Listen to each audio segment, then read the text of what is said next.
Melkor avait fait demi-tour et s'était glissé loin vers le sud. C'était tout de même un Valar et il pouvait toujours changer son apparence ou abandonner tout vêtement de chair, comme ses pairs, bien qu'il dût bientôt perdre ce pouvoir à jamais. Toujours invisible, il atteignit le noir pays d'Avatar. C'était une terre étroite au sud de la baie d'Eldamar, au pied des Pelori occidentales, dont les côtes interminables et sinistres s'étendaient vers le sud, obscures et inexplorées. Là, entre les murailles rocheuses et les eaux noires et glacées de la mer, l'ombre était plus profonde que nulle part au monde, et c'est là que secrètement, à l'insu de tous, Ungoliant avait fait sa demeure. Ungoliant, la première araignée géante à avoir vécu sur Arda. Rares sont ceux qui peuvent se vanter de connaître son origine et sa nature. On raconte qu'elle est descendue jadis des ténèbres extérieures au monde, quand Melkor a jeté son premier regard d'envie sur le royaume de Manwë. De ce fait, Ungoliant serait la première créature corrompue par le sombre Valar. Mais Ungoliant, désireuse de rester libre et de suivre ses propres désirs, a préféré renier Melkor. Elle s'enfuya vers le sud d'Aman, évitant les assauts répétés des Valar et mettant en échec les chasseurs d'Oromei qui surveillaient le nord. Arrivée dans la région d'Avatar, Ungoliant trouva refuge dans une faille rocheuse. Et là, à l'insu de tous, elle commença à absorber la lumière pour se nourrir. Et au fur et à mesure que la lumière en Avatar diminuait, sa toile s'étendait, jusqu'à ce que son nid soit entièrement plongé dans les ténèbres. Et de nouveau, Ungoliant avait faim. En l'an 1492 de l'âge des arbres, les plans de Melkor sont percés à jour, et le Vala est contraint de fuir Valinor. Arrivé en Avatar, il prit la forme d'un immense chevalier noir et retrouva Ungoliant. C'est dans l'ombre de la nuit, à l'abri des regards de Manwë, que Melkor fit part de ses intentions à l'araignée. Mais quand Ungoliant comprit qu'il était question de quitter son repère pour affronter les périls d'Aman, elle prit peur. Mais Melkor parvint finalement à la convaincre. Il lui dit « Fais ce que je te dis, et si ta faim n'est pas apaisée lorsque tout sera fini, c'est moi qui te donnerai tout ce que tu désires, quoi que ce puisse être. Oui, de mes deux mains. » En 1495, les deux associés arrivèrent enfin en Aman, drapés du manteau de nuit tissé par Ungoliant. Lentement, sa toile s'étendait, leur permettant de franchir n'importe quel obstacle jusqu'à atteindre le sommet du Yarmentir, le plus haut pic de cette région du monde. Devant eux s'étendaient les forêts d'Oromei, les champs et les prés de Yavanna, les grands épis dorés des dieux. Et au loin, la colline des Elohar, qui brillait sous les lumières mêlées de Telperion et de Lorelin. Profitant de l'inattention des Valar, Melkor et Ungoliant traversèrent rapidement les plaines ensoleillées et arrivèrent face aux deux arbres. La lumière noire de Ungoliant s'étendit jusqu'à noyer leurs racines. Melkor se saisit de la lance et blessa chaque arbre jusqu'au cœur d'une plaie béante. La sève se mit à couler sur le sol. Ungoliant l'aspira avant de planter son bec noir dans l'écorce des deux arbres. Le venin qui coulait dans les veines de l'araignée se mêla à leur sève et dessécha les racines, les branches et les feuilles de Telperion et Lorelin.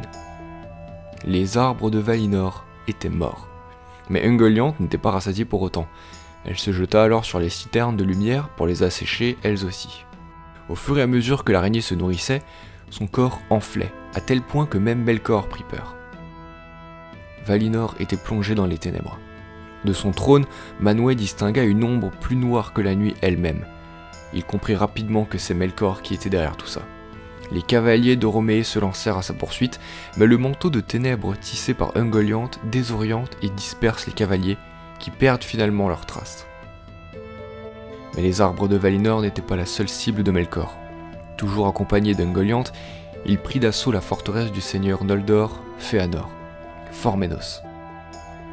Finwë, le père de Fëanor, est le seul à ne pas fuir à la vue de cette ombre menaçante qui approchait. Mais il est tué au cours de l'attaque et tous les trésors de la forteresse, ainsi que les Silmarils, furent volés. Melkor et Ungoliant parviennent une fois encore à échapper aux Valar, et ils prirent la fuite en direction de la Terre du Milieu. Melkor sentait qu'il ne pouvait plus échapper à Ungoliant. Le nuage noir de l'araignée l'enveloppait toujours et elle ne le quittait pas du regard. Il décida donc de prendre la direction des ruines d'Angband, qui fut autrefois sa forteresse. Mais Ungoliant comprit que Melkor essayait de lui échapper. « Traître, dit-elle, J'ai fait ce que tu as voulu, mais j'ai encore faim. Que veux-tu de plus ? Demande Morgoth. Veux-tu le monde tout entier dans ton ventre ? Je ne t'ai pas promis cela. Le monde est mon fief. Pas vraiment, dit Ungoliant, mais tu as le trésor de Forménos, et je le veux tout entier, oui. Donne-le-moi de tes 2 mains. À contre-cœur, Melkor abandonna les joyaux qu'il avait dérobés dans la forteresse Noldor. Ungoliant dévora les pierres précieuses une à une et enflait encore à vue d'œil. Mais l'araignée n'était toujours pas rassasiée. « Tu donnes d'une seule main, dit-elle, de la main gauche. Ouvre donc ta main droite. » Melkor serra le poing. Il cachait dans sa main droite le coffre de cristal qui contenait les Silmarils. Il serra si fort que les pierres commencèrent à lui brûler la main, mais il refusa de les lâcher. « Non, dit-il, tu as reçu ton dû. Le pouvoir que je t'ai donné t'a permis d'accomplir ton travail, et je n'ai plus besoin de toi. Tu n'auras pas ces joyaux, tu ne les verras pas. Je leur donne pour toujours mon nom. » Ungoliant se dressa alors devant Melkor et l'enveloppa dans son nuage mortel. La lumière des arbres et les joyaux l'ont fait grandir, et le Vala était affaibli. Melkor, emprisonné dans les toiles d'Ungoliant, lança un cri terrible, dont les échos n'ont plus jamais quitté les montagnes alentour. Ce même cri qui alla résonner jusque dans les profondeurs d'Angband, dans des cavernes négligées par les Valar dans leur victoire, des cavernes où sommeillent les plus fidèles serviteurs de Melkor, les Balrogs. D'un seul geste, les démons se levèrent et traversèrent le pays de la brume comme un nuage de feu.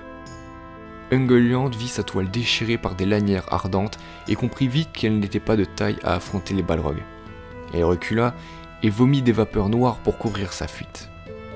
L'araignée s'en alla jusqu'au Beleriand, près d'Ered Gorgoroth, et se cacha dans un ravin qui sera appelé Non Dungorteb par la suite, en raison des horreurs que Ungoliant allait engendrer. D'autres araignées vivaient ici depuis la chute d'Angband. Pour survivre, Ungoliant s'accoupla avec elles pour pouvoir les dévorer par la suite. Puis l'immense araignée s'enfonça un peu plus au sud, dans les terres oubliées, mais sa descendance, elle, continua de tisser ses toiles hideuses dans la vallée de l'épouvantable mort. On raconte qu'Arachné, l'araignée qui garde le col de Cirith Ungol, en fait partie.